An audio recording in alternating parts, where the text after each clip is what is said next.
there is a lot of crap on the internet about the Roman 4, and it's that simple. The 12 is a very heavy symbol, quite black. The 8 as well. So if you make here a 1 and a V as the normal Roman 4, it doesn't look right. It's only about symmetry for the eye in 120 degrees, a heavy symbol, and here. That's the only reason. Nothing to do with French kings and revolution and stuff, because it's being done way before that, just in horology, from the, I think even the 1300s.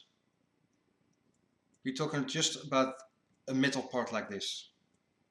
It's got a 90-degree angle. If you file that away, you've got a piece like this. If you move or have a different angle, it goes like this visually. If you move the degrees of just the side of your piece of metal, it will look like this. So all the way you have to have the perfect level, and in a straight it is doable, but within all the curves and all here, and look at this, every single side, the 45 degrees all done by hand, are exactly the same all the way through. Just to have this shiny line on the side of each piece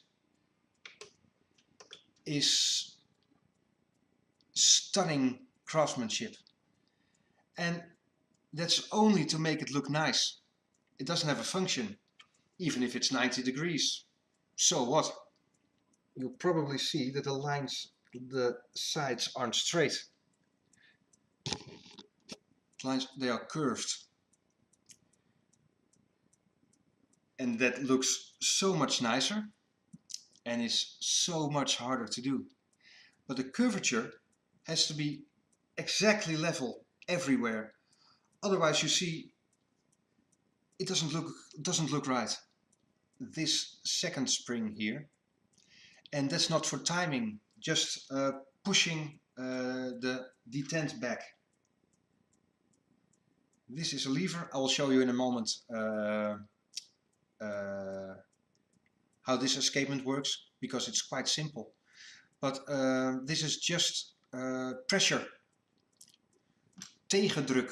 Heeft niks met tijd te maken. This spring has nothing to do with time. It's just pressure with pushing back the spring. Everything you see here is part of the escapement. Without any of these parts, an escapement of the Swiss lever escapement doesn't work. So that's the double roller, the D-shape impulse stone, banking pins. Without the banking pins, it just doesn't work. These all red items are ruby and the escape wheel. So here, balance wheel moves, is hitting the pallet fork. There's so much going on. Every tick you hear are 5 different sounds, and every talk you hear are 5 different sounds. So every time it goes back and forth, it hits the pallet fork 2 times. In 99.99% of all modern mechanical timepieces, it's all Swiss lever escapement. And now this one. And here you see another, well, pallet. Here underneath there's a jewel, and that is stopping this escape wheel. And if I move the balance wheel a bit like this, or the other way around, you can see this lifting. See if I can make it visible. You see one teeth escaping. Now if I go back, nothing happens. And with the Swiss lever escapement, you get another torque, and now nothing. But you see a small spring just over there. You see that one, that small spring, that's the secret. If I go upwards, do you see the spring moving? Plop. And now it goes back.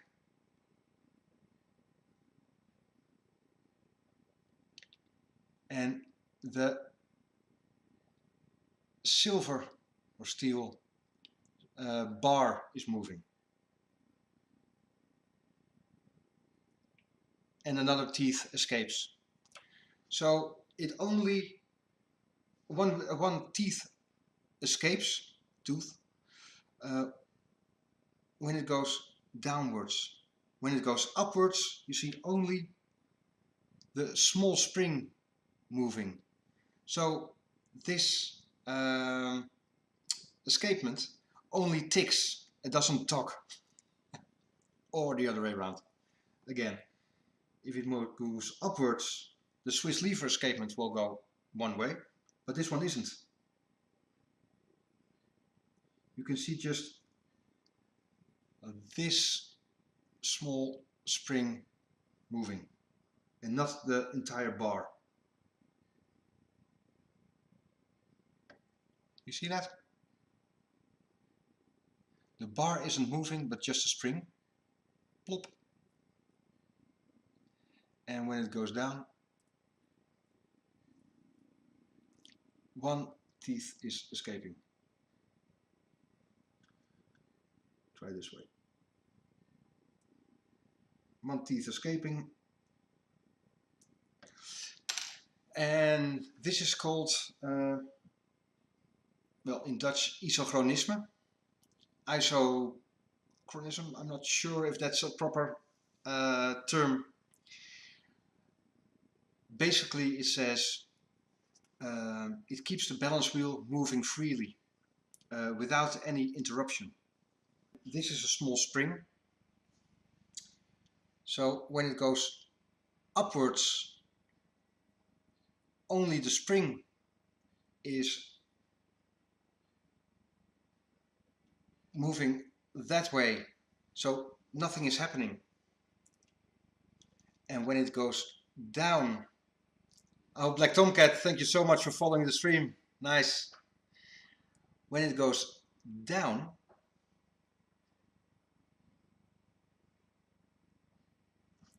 it is pushing this pallet downwards. So then one teeth is escaping. So if it goes up, this spring will move upwards, nothing is happening. And on the way back, it is pushing this jewel downwards. So one teeth is escaping. This is the very simple explanation because there's an impulse there as well. But this is the main gist of the detent spring. So that's it for today. Different stream, but I hope you are just as amazed about the craftsmanship of this timepiece in particular than I am, because this is just everything that's visible and it's so well made.